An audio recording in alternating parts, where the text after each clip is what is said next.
আসসালামু আলাইকুম সবাইকে ওয়েটিং নিউজ ইউটিউব চ্যানেলটির পক্ষ থেকে স্বাগতম। আশা করছি আপনারা সবাই খুব ভালো আছেন। যারা 18তম শিক্ষক নিবন্ধন পরীক্ষা দিয়েছেন কিন্তু আশানুরূপ ফলাফল পাননি, তারা অনেক চিন্তা ভাবনার ভিতরে রয়েছেন যে ফলাফল কি আবার প্রকাশ করবে কি না। কারণ হচ্ছে আপনাদের একাডেমিক সনদের উপরে কিন্তু অনেক নম্বর ছিল ভাইবা, এবং শুধুমাত্র 4 নম্বর ছিল আপনার প্রশ্নে। তো এই 4 নম্বরের ভিতরে অনেকে ভালো প্রশ্নের উত্তর দিয়েছেন। সকল প্রশ্নের উত্তর দেওয়া সত্ত্বেও কিন্তু তাদের নাম্বারগুলো ভাইবাতে যোগ হয়নি এবং তারা উত্তীর্ণ হয়নি। এটা অনেক দুঃখজনক, কারণ প্রিলিমিনারি লিখিত পরীক্ষা দিয়ে পাস করা কিন্তু অনেক টাফ ব্যাপার।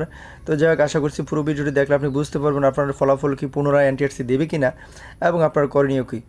আর চ্যানেলে নতুন হয়ে থাকলে চ্যানেলটি সাবস্ক্রাইব করে দিতে ভুলবেন না, কারণ আমরা সর্বপ্রথম আপনাদের জন্য আপডেট নিউজগুলো সবার আগে এই চ্যানেলে প্রকাশ করি। দেখেন, দ্য ডেইলি ক্যাম্পাস পত্রিকা প্রকাশিত হয়েছে 18তম শিক্ষক নিবন্ধনের ফলাফল পুনর্নিরীক্ষার দাবি 21 জুন 2025 কিন্তু প্রকাশিত হয়েছে। চলন বিস্তারিত জানা যাক। এখানে লেখা আছে যে দেশকে ছাত্র আন্দোলনের মাধ্যমে পুনরায় অস্থিতিশীল করতে এনটিআরসি এর 18তম শিক্ষক নিবন্ধন ভাইবার রেজাল্ট প্রার্থী প্রত্যাশীদের ইচ্ছাকৃত বৈষম্যমূলক ফলাফল প্রকাশ করার প্রতিবাদে সংবাদ সম্মেলন।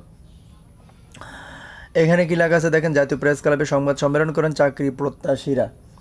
তো বিস্তারিত জানা যায়, 18তম শিক্ষক নিবন্ধনের চূড়ান্ত ফলাফলে গুরুতর অনিয়ম ও বৈষম্যের অভিযোগ তুলে ফল পুনর্নিরীক্ষার দাবি জানিয়েছেন পরীক্ষা অংশগ্রহণকারী চাকরির প্রত্যাশীরা। আজ বৃহস্পতিবার 16 জুন বিকেল 4:30টার দিকে জাতীয় প্রেস ক্লাবের তোফাজ্জল হোসেন মানিক মিয়া হলে আয়োজিত এক সংবাদ সম্মেলনে এই দাবি জানানো হয়।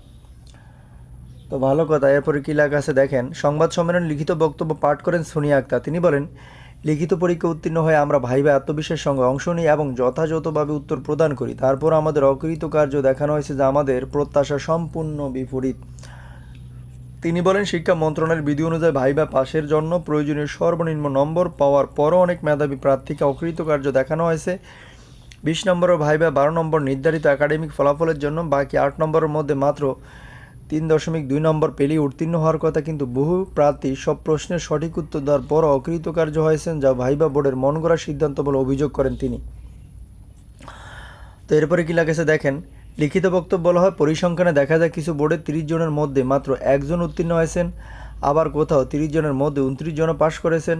16তম 17তম নিবন্ধনে যেখানে পাশের হার ছিল যথাক্রমে 92.15% এবং 95.02%, সেখানে 18তম তা নেমে এসেছে মাত্র 74.52%।